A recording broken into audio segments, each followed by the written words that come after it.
En Uruguay tenemos un sistema que se llama el sistema mixto. Estoy hablando de un sistema previsional. Y creo que todo el mundo tiene más o menos claro que lo entiende, pero el otro día en Instagram hice una encuesta y les dije, en una encuesta no, hice una pregunta abierta y dije, pregúnteme cosas sobre el sistema mixto. Y la verdad llegaron muchísimas preguntas. Fueron tantas que tuve que pedir ayuda. Así que en este episodio vamos a charlar sobre dudas que ustedes tienen sobre el sistema jubilatorio en Uruguay. Un, dos, tres, cuatro.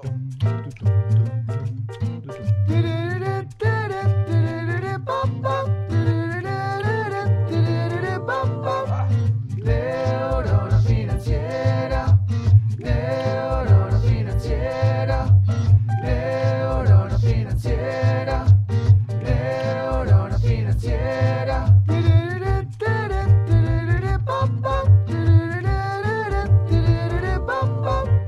Neurona financiera.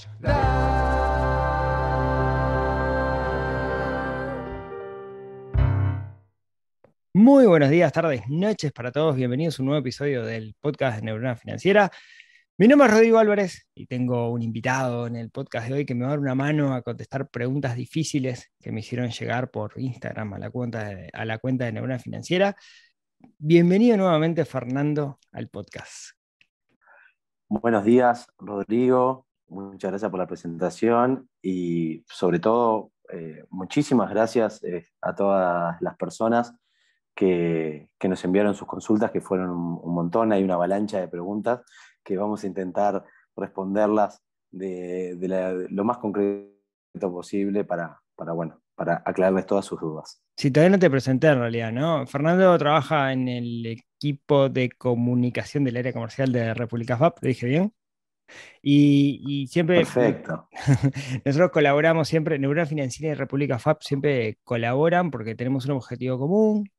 Parte de las cosas que nosotros charlamos en Neurona Financiera es la educación previsional, cómo prepararnos para el momento que nos jubilemos, que es parte, si se quiere, parte fundamental de cómo nosotros deberíamos encarar nuestro plan financiero personal, porque es algo que la pateamos para adelante y después cuando llega vivimos mal, entonces es muy importante. Y en ese sentido, con Fernando tenemos comunicación continua, él siempre me da una mano para entender algunas cosas, pero fueron tantas las consultas que llegamos que tomamos la decisión de hacer como un ping-pong de preguntas y respuestas, cual programa de televisión de pregunta rápida sobre todas las preguntas que llegaron. Así que pues, llegaron más de 50 preguntas, Sí. no creo que podamos hacerlas todas, pero si está preparado Fernando, arrancamos. Sí, el tiempo es limitado, vamos a intentar ser breves, pero la realidad es que estuvo buenísimo que hagas la dinámica en Instagram porque la gente se animó a preguntar cosas, preguntas frecuentes que tiene, porque en el día a día generalmente no estamos pensando en la jubilación, ni en el momento del retiro, ni en la FAP. Estamos pensando en el trabajo, en la familia, en el estudio. Y bueno, lo cierto, como vos decís, mejor es empezar desde ahora a preocuparnos por ese tema, por ese momento de retiro que en algún momento va a llegar y que mejor que nos agarre más preparados. Sí, y bueno, esto lo vamos haciendo charla, me parece, pero arranco con la primera pregunta de Fede Maciel, que pregunta, ¿qué es una FAP? Una FAP es una administradora de fondos de ahorro previsional, ¿sí? Son empresas que administran parte del aporte que viene del BPS, del Montepío, se divide en dos. El Montepío es el aporte jubilatorio, es el 15% que aportan al BPS. Si la persona tiene AFAP, la mitad va a su cuenta de la FAP y la otra mitad a su cuenta del BPS. Por eso el BPS y la FAP forman en conjunto el sistema previsional mixto. Ahí también me respondiste a otra pregunta que hay también de Fede que dice, ¿me descuentan más dinero si aporto una FAP? No se descuenta nada extra. Es el mismo 15%. El aporte jubilatorio, el Montepío, como lo puede ver en el recibo de sueldo. La única diferencia es cómo distribuye sus aportes. Si va todo al BPS, si una parte va al BPS y otra parte va a la FAP. Y acá te engancho con otra pregunta que dice, pero entonces de Tony Roma 24, ya acá te tiro los nick, ¿no? Que son los nombres que yo veo, algunos son graciosos, así que, y la pregunta dice, entonces, cuando te jubilas, ¿tenés un sueldo por la FAP y otro por el BPS? Bueno, técnicamente es una sola jubilación, pero que se divide en dos tramos. Una por lo administrado por el Banco de Previsión Social y otra que lo paga la aseguradora por lo que la persona ahorró en su cuenta en la FAP. Bien, Porque cada persona afiliada tiene una cuenta a su nombre en la FAP. perfecto. Ahora, ¿cuál es la diferencia principal entre el BPS y la FAP? Vos decís, perfecto, ¿no? A mí me descuentan cierta cantidad de dinero, que es el Montepío, de mi salario, que es siempre el mismo. Entonces, parte va para el BPS y parte va para la FAP, ¿no? Y ahí hay una pregunta por ahí que dice, bueno, ¿qué estrategia usa la FAP distinta al BPS? Bien, el BPS es lo que se llama un sistema de solidaridad intergeneracional. ¿Sí? Los activos financiamos prestaciones para los pasivos, ¿sí? Como son las jubilaciones, las pensiones por sobrevivencia. En la cuenta que un afiliado tiene en la FAP, esa cuenta va creciendo por dos vías diferentes. Una, por los aportes que realiza ese trabajador todos los meses, y también por la vía de la rentabilidad, o sea, la ganancia que generan las inversiones que realiza el equipo de República FAP. Bien, y en ese sentido, y acá me engancho con una pregunta de Kiwiman, yo puedo elegir la estrategia que utiliza, o dentro de cierto pool de estrategias, puedo elegir la estrategia de inversión que utiliza la FAP. No, no se puede elegir, en verdad.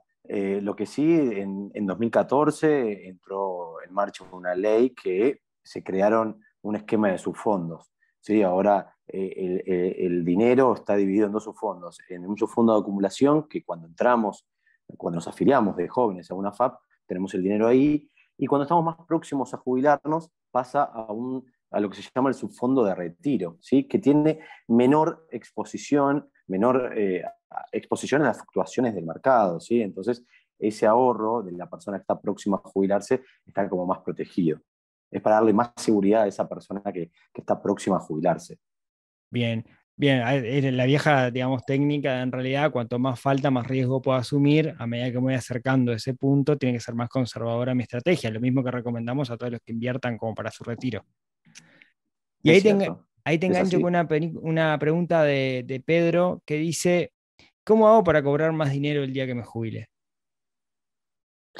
Bueno, cuanto mayor sea la jubilación, va a estar en directa relación, la jubilación por el modo de la FAP, me estoy refiriendo, está en directa relación a lo que ahorre la persona, ¿sí? Obviamente, si la persona trabajadora tiene un ingreso mayor, va a ser mayor la cantidad de dinero que ingresa a su cuenta en la FAP. Y como es un sistema de capitalización, a largo plazo, el componente del tiempo y los aportes juegan un rol fundamental para que en el futuro esa persona cobre un mayor ingreso, ¿no? Va a ser esa prestación que la jubilación. Perfecto, clarísimo. Y ahí te lo engancho con otra pregunta de Sandra, que dice, mi hija de 23 años comenzó a trabajar. El otro día la pararon en la calle para ofrecerle una FAP. ¿Le conviene? El sistema es conveniente para las personas más jóvenes. Cuanto antes tome la decisión de afiliarse a una FAP, mejor, por lo que decíamos antes, ¿no? Va a tener más tiempo, más años aportando dinero, o sea, de sus aportes, y que ese dinero se vaya generando la rentabilidad. Entonces, cuanto antes, siempre es mejor. Ahí estás hablando del concepto que siempre charlamos aquí en el podcast del interés compuesto, ¿no? Porque cuanto antes empezás a invertir, se generan ganancias y esas ganancias no es que se guardan, sino que se reinvierten. Entonces es exponencial el crecimiento que va teniendo la jubilación, por eso es conveniente empezar lo antes posible, como cualquier sistema de inversión, en realidad. Exactamente. Realmente esto es un ping-pong, ¿eh? Es una dinámica súper veloz. Está bien, porque si Sí, no, vamos a ver. no vamos a llegar a Son muchas, contestar las voy las tachando y 50 todavía quedan preguntas. muchas, ¿no? Hay algunas, Sí, sí, aclaro perfecto. que hay algunas que más o menos se repiten. Por ejemplo, tengo otra que dice, tengo 18 años, recién comencé a trabajar, ¿no? Que más o menos es lo mismo que explicábamos recién con esta otra de 23. Exacto. Ahora, alguien pregunta, ¿es obligatorio aportar una FAP o desde qué momento, alguien, la vi por ahí la pregunta, no me acuerdo quién fue que lo preguntó, pero o cuánto tengo que cobrar para aportar una FAP? Bien. Hay dos formas de afiliarse a una FAP. Una es la afiliación voluntaria, como decía la mamá que mandó el mensaje por la hija. O sea, recién ingresó a trabajar y, bueno, puede optar por afiliarse a una FAP. Recién ingresó a trabajar o no. Estamos diciendo que siempre es conveniente, cuanto antes mejor. Pero la otra posibilidad es lo que se llama afiliación de oficio, que cuando la persona trabajadora supera cierto ingreso nominal, ahora recién se actualizó, el primer nivel de aportación está en los 71.726 pesos. Si la persona supera ese ingreso nominal, automáticamente el Banco de Previsión Social, el BPS, le asigna una FAP por oficio. Entonces, lo que siempre decimos, en algún momento, si tu proyección es seguir creciendo a nivel profesional, por supuesto que eso se va a ver visto acompañado de un crecimiento económico, bueno, no esperes capaz que pasen 5, 6, 7, 10 años, porque vas a terminar afiliándote a una FAP y perdiste todo lo que no pudiste acumular en 10 años. Entonces, afiliate cuanto antes puedas, mejor, porque no tiene ningún costo y ya empezás a generar ese ahorro para el momento de tu jubilación. Perfecto, clarísimo. Tengo un par de preguntas. Andrea, por ejemplo, hace esta pregunta, pero varias personas la hacían, es, en el momento que me Sí, jubilo, ¿puedo sacar toda la plata? O me van a pagar una mensualidad? claro, la jubilación es una prestación mensual vitalicia. ¿Sí? No se puede retirar todo el fondo una sola vez. Bien, perfecto. Ahí hago un paréntesis y me salgo del ping-pong. Hay algunos países, en Chile en particular pasó, creo que lo comentamos la última vez que estuvimos juntos, Fernando, que en el contexto de la crisis por el COVID le permitieron por única vez a las personas retirar parte de sus aportes jubilatorios, o sea, ese fondo que se va armando, retirar un porcentaje de ese dinero para poder solventar el momento presente, pero a sabiendas que va a comprometer el futuro, porque en realidad lo que va a hacer es achicar tu jubilación el día de mañana. Eso en Uruguay, de momento al menos, no está permitido y tampoco retirar todo el dinero. ¿Sí? Sí, es así. Existen otros sistemas de pensiones, como bien mencionás, tanto en Chile, las AFP, como el sistema peruano, que en algunos casos, según la normativa de cada país, permitieron un retiro excepcional, en algunos casos incluso hasta 3 retiros. Pero bueno, nada, en Uruguay hoy en día eso no se puede. El único fin del ahorro previsional es la jubilación. Perfecto. Che, tengo un montón de preguntas. Osvaldo es uno que lo hace, que ¿Sí? preguntaba, básicamente en todas parecidas. Viví un tiempo en otro país y Sí. aporté en otro país y ahora me viví para Uruguay. Viví en Chile y ahora me vine para Uruguay y sigo aportando. ¿Qué pasa con esos aportes que hice en otros países? Bueno, es muy normal que suceda eso, sobre todo hace unos cuantos años, luego de la crisis importante que hubo acá. Eh, Acá lo principal a destacar es que los años trabajados en otro país pueden ser contabilizados para configurar la caudal jubilatoria. ¿Sí? Uruguay tiene convenios internacionales de seguridad social con muchísimos países. Entonces, bueno, en este caso, la persona, imagínate, ¿qué me nombraste? Chile, por Sí, ejemplo. Bueno, la persona capaz que trabajó acá en Uruguay y después ahora se fue a trabajar a Chile. Bueno, cuando llegue el momento de su retiro, bueno, va a ir a lo que sea el organismo de ese país, imagínate el BPS chileno o el país que sea, va a ir y bueno, ahí va a reconocer los años que trabajó acá para configurar la causal jubilatoria. bien, clarísimo. Eso que se hace el trámite, digamos, de alguna manera. Exacto, sí, sí, el reconocimiento de años. Bien. Hay, No simultáneo, ¿no? claro, Que eso es un requisito, pero eso es en muchos de los casos. O sea, si estás trabajando en Chile, bueno, que no estés trabajando en Uruguay al mismo tiempo para reconocer esos años. perfecto. Che, hay otras preguntas, hay varias, que creo que la mayoría que se repite es esta, ¿no? Un montón de personas que por alguna razón no aportan a la FAP, tampoco aportan al BPS, sino que Ujú, aportan a otras cajas, que vos me decías que se llaman cajas claro. paraestatales, como es por ejemplo la caja de profesionales, y que me plantean si pueden aportar a la FAP estando en la caja de profesionales, ¿no? Por ejemplo, mi amiga Inés, que tiene un usuario ahí que nada que ver con Inés, pero sé quién es, me hace esta pregunta. Sí.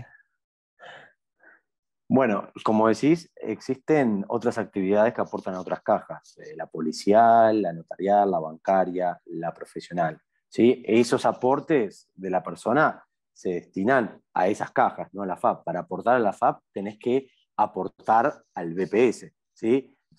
O sea, para aportar a una FAP primero tenés que aportar al BPS. Existen casos particulares que, por ejemplo, un profesional, imagínate, vamos a poner el ejemplo de un médico. Un médico puede estar aportando a la caja profesional, pero también trabaja en relación de dependiente, imagínate, para una sociedad médica. Entonces ahí también está aportando al BPS y también está aportando a la FAP si la persona lo optó. Entonces, bueno, en ese caso mejor, porque en definitiva va a tener dos jubilaciones, uno por lo que logre generar en la caja profesional y otra por lo que logre construir en el sistema mixto, ¿no? En el BPS y la FAP. Son dos jubilaciones independientes, podríamos decir. Claro, eso es dependiendo de la realidad de cada trabajador, de sus ingresos, o porque hay otros profesionales que tal vez no pueden aportar a las dos cajas. No Claro, lo pueden por un tema de ingresos sí, y sí, tampoco pueden porque capaz que hay profesionales que aportan solo a la profesional y no trabajan en una relación de dependiente claro, para aportar al BPS con una unipersonal o lo que sea. No, claro. hay otras casuísticas lo que pasa. Si yo quiero aportar una FAP, sí o sí tengo que ser un trabajador, ¿no? O digamos, tener una empresa. No puedo aportar y ser trabajador dentro de esa empresa. No sé, no puedo aportar a un desempleado que no trabaja, no tiene ninguna relación, no puedo ir a golpear la FAP y decir, hola, quiero aportar. Claro. Bien, esa era una pregunta de Gonzalo que me hacía, que decía que si la FAP estaba sí o sí atado al sistema jubilatorio o funcionaba como un mecanismo de inversión como hay otros en el mercado. Sí, dentro del sistema mixto, lo que decíamos, ¿no? Tiene que aportar al BPS, no es aportar solamente a la FAP. Si aportas a la FAP, también estás Aportando al aportando al BPS. BPS. Exacto. Hay casos que no, capaz que solamente la persona por un tema de ingresos, que recibe ingresos por debajo del primer nivel de aportación, que aporta solo al BPS. Bien, perfecto, clarísimo, clarísimo. Alguien me dice, che, aporté un tiempo una FAP y después empecé a trabajar como independiente y dejé de aportar. ¿Eso me trae perjuicios? Eso lo hace Banchero, sí, esa pregunta. No, en ese caso, la cuenta que tiene la FAP está abierta, activa, técnicamente, ¿sí? Obviamente, si no está trabajando en ese momento, aportando al BPS, la cuenta de la FAP no va a recibir aportes. Pero de todas maneras decimos que está activa porque va a seguir creciendo por la vía de la rentabilidad, ¿no? Por la ganancia, porque ese dinero que tiene la FAP, a pesar de no recibir aportes, se sigue invirtiendo Claro, permanentemente. Entonces, ese dinero, él va a ver, tal vez cuando recibe el estado de cuenta y tenía 5 pesos en julio y cuando lo vuelve a recibir en diciembre, enero, en febrero, que ve su estado de cuenta, capaz que tenía 6 pesos y dice, ay, pucha, pero me creció igual la cuenta. Y bueno, sí, porque el dinero se sigue invirtiendo. No crece con la misma velocidad, con el mismo ritmo que si estuviera recibiendo aportes, pero de todas maneras crece. bien, y lo engancho eso con una pregunta de Tania que dice, ¿qué pasa si dejo de trabajar por un tiempo? ¿Me siguen cobrando la mensualidad de la FAP? Es buena pregunta la de Tania porque se la hacen muchísimas personas. No, la comisión solamente se cobra por el aporte, ¿sí? Cuando llega el aporte. Si no hay aportes, no se cobra comisión. Entonces, que se quede tranquila Tania en este Bien, caso. perfecto. Pues, ahora empezamos con las que son más específicas, digamos, ¿no? O sea, A estas eran ver, todas como bastante genéricas, ahora vienen algunas que son como viene la más... parte difícil. Nada, no es tan difícil, pero, por Ahora ejemplo, empiezo paso, paso, Sí, paso. Martín pregunta, ¿en qué instrumentos invierte? Hace mal la pregunta, porque dice, ¿en qué instrumento en particular invierte el Sí, BPS? Y el BPS no invierte, digamos, ¿no? El claro. El BPS BPS no recibe el invierte. dinero de los trabajadores y lo reparte y no le da, y como no le da, tiene que sacar de las arcas del Estado, básicamente. Pero supongo que lo que quiso preguntar es, ¿en qué invierte una FAP para ganar rentabilidad?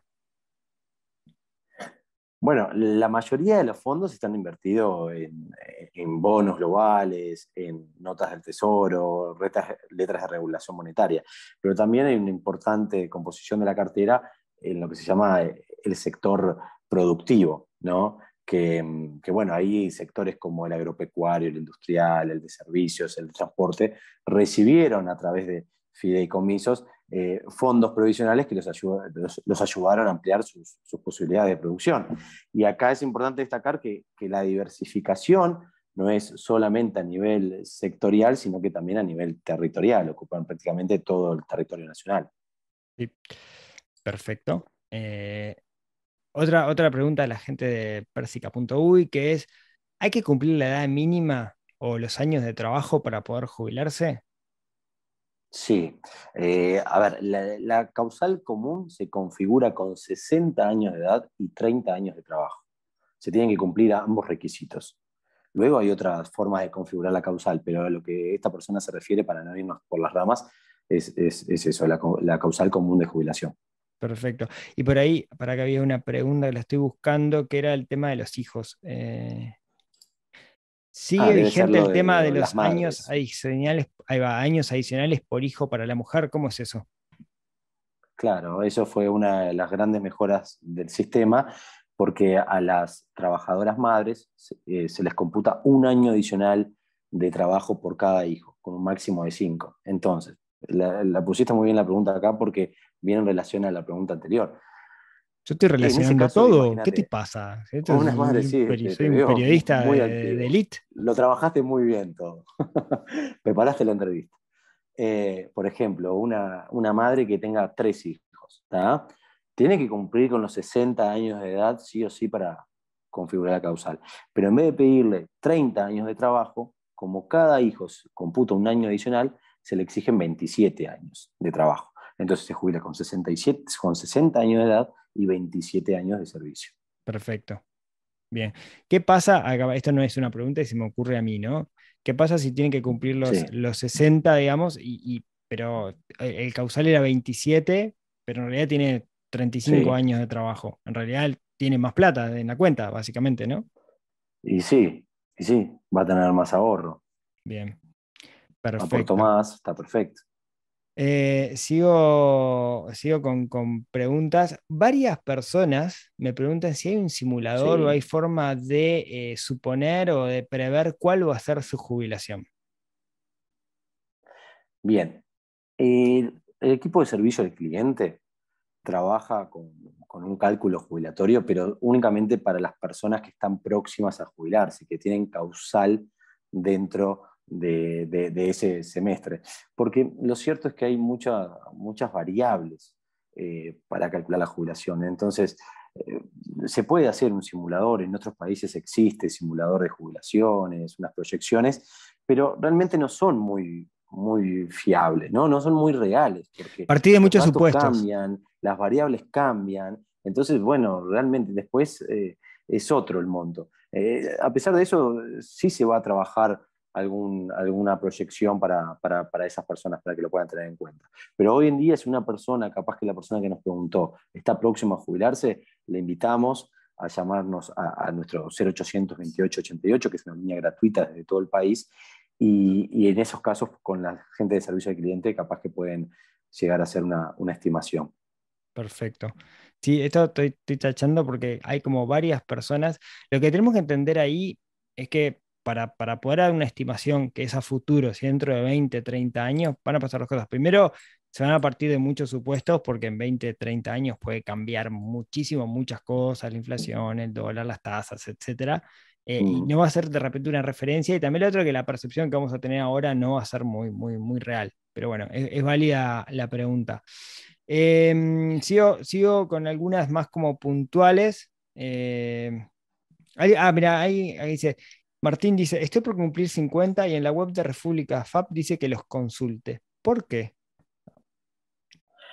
Eso debe ser porque, bueno, en 2018 se había habilitado la desafiliación a ciertas personas, o sea, capaz que ella lo escuchó alguna vez, el El, tema de los el- lo de los cincuentones. cincuentones. Ahí va, eso se hizo como muy popular, ¿no? Que estaba sonando ese tema. Y bueno, y obviamente hubieron muchas personas que se desafiliaron. Ahora eso ya, ese plazo, esa ventana para solicitar asesoramiento y ver si era conveniente desafiliarse o no de la SAFAP, ya terminó en marzo de 2021. Perfecto.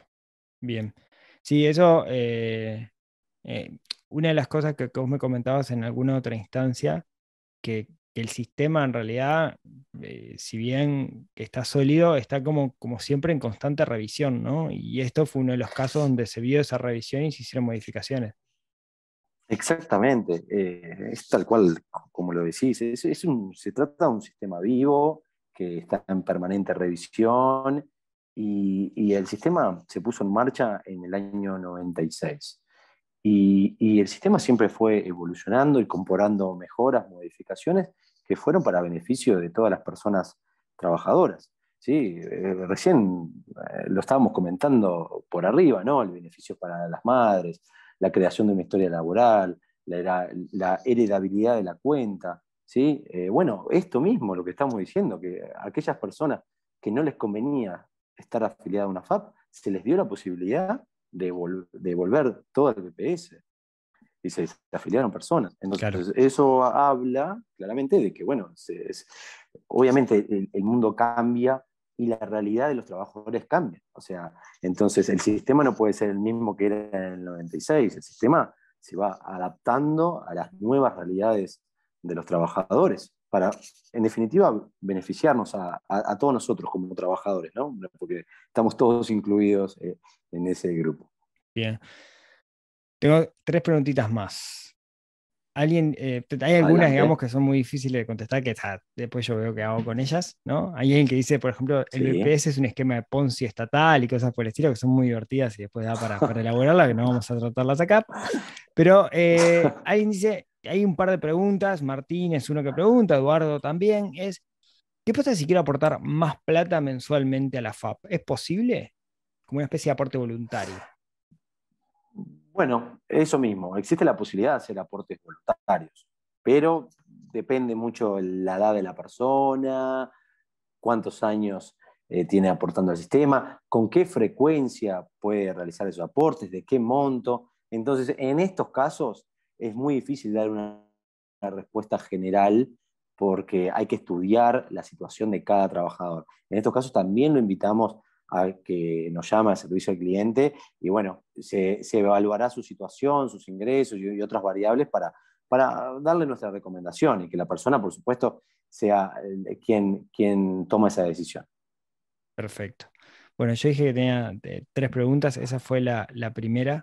La segunda está media relacionada y yo te soy franco, no la entiendo mucho, de Lucía, que dice, ¿me hacen devoluciones Sí, a por ver. exceso de aporte o conviene dejarlos como aporte voluntario? Bueno, es similar a lo que estábamos Eh, hablando. eh, La persona genera excedentes de aportación, ¿sí? pero Que eso muchas se veces puede, generan se por puede dar. pluriempleo. Ah, por el pluriempleo. Se puede dar y la persona puede optar por dejarlo como aporte voluntario, pero de nuevo, yo no puedo decir si le conviene o no dejarlos porque no conozco su caso particular, sería una Perfecto. responsabilidad de mi parte. Entonces, en este caso, decirle que sí existe esa posibilidad, pero que nos llame para asesorarse y que nosotros veamos todo, que analicemos toda la situación de su cuenta y ahí le digamos, bueno, mira, te recomendamos hacerlo o no te recomendamos hacerlo. Pero Excelente. existe, Me- ¿sí? me- O sea, los aportes voluntarios. no, sí, no tenía claro que, sí, que esto, burrada mía, ahora que lo pienso, tiene mucho sentido, que si en realidad tenés 3 trabajos, en cada trabajo te van a descontar el 15 y va para el Montepío, digamos, ¿no? Son los excedentes de aportación, se llaman. Bien, no sabía. Y la última, ¿te parece? Dejé para el final una que es Sí, media ¿cómo complicada. estamos de tiempo? No sé cómo estamos de No, tiempo. vamos media hora, vamos bien, que lo que dijimos, media hora, vamos media hora. Estamos bien, estamos bien, estamos bien. Javier La pregunta, idea es contestar todo lo posible. ¿en qué está lo de Sí. subir la edad de la jubilación? Bueno, la CES, uy, disculpen, se me golpeó una puerta. No pasa nada. La CES, bueno, la Comisión de Expertos de Seguridad Social, a fines del año pasado presentó un informe, ¿sí? Donde, bueno, van a evaluar eh, algunos cambios paramétricos, eh, pero bueno, eso está todo a estudio y bueno, ya cuando tomen una decisión, porque se elevó toda esa propuesta, todo ese informe con las propuestas de mejora, las recomendaciones, bueno, se sabrán. Es lo que estábamos diciendo, el sistema está en constante revisión y una muestra de eso es esta comisión de expertos que se formó para evaluar todas las cajas, todo el funcionamiento. Bien, sí, ahí creo que tiene un sitio web la CES y que el informe es público, si no me equivoco, ¿no? Sí, ces.gov.uy. Ahí va. Ahí pueden ver tanto el diagnóstico que hicieron como el informe que presentaron a fines del año del año pasado, ¿no? Donde hablan de muchas cosas, ¿no? Muchas recomendaciones en cuanto a la extensión de la vida laboral, el tiempo de aportación, bueno, Sí. una serie de modificaciones que se evaluarán. Sí, que no es algo simpático, pero en otros países algo que ha pasado es que distintos aspectos que han cambiado desde que se crearon los sistemas previsionales a hoy han hecho que se revean que se vaya reviendo, digamos, los mismos sistemas. El gran tema ahí de repente es la edad de la jubilación, pero también la realidad es que los 60 años de hoy no son los 60 años de hace 30 o 40 años, ¿no? Antes llegabas hechos pelota. De hecho, hay una pregunta que me la comí, que era ¿cuál es la esperanza de vida en Uruguay? Bueno, la esperanza de vida al nacer en promedio es de 78 años. Para los hombres es de 74,5 y en el caso de las mujeres es de 81 años. Eso Pero está sí, es bueno. cierto lo que vos decís, o sea, y es todo un tema que da para desarrollarlo en media hora aparte, que es todo el tema de la esperanza de vida y la buena noticia de la longevidad. La buena noticia de la longevidad de que cada vez vivimos más, pero también el desafío que implica para los sistemas de seguridad social. Totalmente, totalmente. Sí, es un tema súper delicado y súper difícil porque los sistemas se tienen que ir reviendo para ir a actualizarse a la realidad y eso muchas veces uno lo siente como que, que lo afecta, pero es una problemática del mundo, digamos, no es un problema tampoco de Uruguay, y algunos países lo resolvieron subiendo la edad, otros lo resolvieron bajando y cada uno tiene su fórmula. Acá está este informe y está ahí disponible para que lo lean. Todavía no se tomó ninguna decisión porque ahí entra en el marco político, etcétera, etcétera. Creo, Nando, Exactamente. que las tiré todas, algunas medias repetidas, digamos, o algunas que sé que vos no podés responder, como por qué se hizo esto, cosas por el estilo, que no es tu culpa. Este, o no es tu responsabilidad de que esto se haya hecho, o qué va a pasar de acá a 20 años, no creo que te animes a responder vos esa pregunta, y yo tampoco voy a ser quien la pregunta, pero en su mayoría creo que la respondimos todas. Algo que te Bueno, pero parezca, las respondimos con esto que estamos hablando, la respondimos con esto que estamos hablando de cómo evolucionó el sistema previsional en estos más de 25 años, ¿no? Al inicio se hizo evidente la necesidad de reformarlo en el año 95, cuando se creó la ley, y bueno, y con el paso de los años, no sé, obviamente no tengo la bola de cristal, no sé lo que va a pasar en 20 años, pero yo pienso que el sistema va a seguir evolucionando, va a ir tomando modificaciones y algunas otras medidas para bueno, hacer un sistema mucho más consolidado y fuerte para las personas que trabajamos. sí, sin duda. Che, ¿algo más que quieras agregar? No, simplemente podríamos agregar un montón, pero si no hacemos un podcast eterno, agradecerle nuevamente a las personas que nos enviaron sus consultas, pero invitarlas a todas, que pueden llamar tanto al servicio al cliente, que tiene un call center gratuito de cualquier punto del país y hay un equipo de excelentes personas y profesionales atendiendo todas las preguntas, pero también se puede contactar con República FAP en todas nuestras redes sociales o en el sitio web, que ahí hay un montón de información, hay videos, hay infografías, hay de todo para que la gente se pueda informar, enviarnos sus consultas por mail, por donde quiera los invitamos, que la idea es justamente las personas informadas toman mejores decisiones. Muchas gracias, Nando, por acompañarme el día de hoy. Para, yo te cuento así entre nosotros que iba a hablar de otra cosa. Yo ya había anunciado que iba a hablar de otra cosa, pero se me ocurrió hacer esto de las preguntas el ¿De otro qué? día. Porque Ah, el episodio pasado fue de estafadores y cosas por el estilo, iba a seguir con el tema, sí. pero Ah, fueron tantas las preguntas que hubo que me pareció como súper ¿de qué te importante pregunto?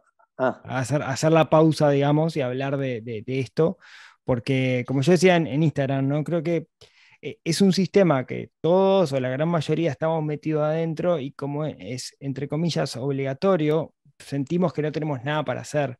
Pero en realidad no es tan así porque podemos tomar decisiones como cuándo arrancar, etcétera, y por otro lado, entenderlos nos da las herramientas suficientes para ver qué tenemos que hacer y cómo planificarnos. Así que me parece que está bueno que hagamos estas cosas y que nos metamos más en la educación previsional, que es súper importante. totalmente de acuerdo, Rob.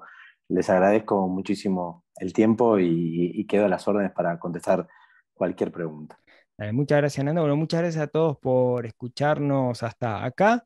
Como siempre, si tienen ganas, nos vemos, nos hablamos, nos escuchamos el próximo miércoles en otro episodio que ayude a desarrollar esa neurona financiera que tenemos un poquito dormido y que tenemos que despertar para tener, como en el caso de hoy, una mejor jubilación y llegar mejor y disfrutar de la vida en esos años dorados que tenemos por delante, que ojalá sean muchos. Les mando un abrazo y nos vemos el próximo miércoles. Chau, chau. Neurona financiera, neurona financiera.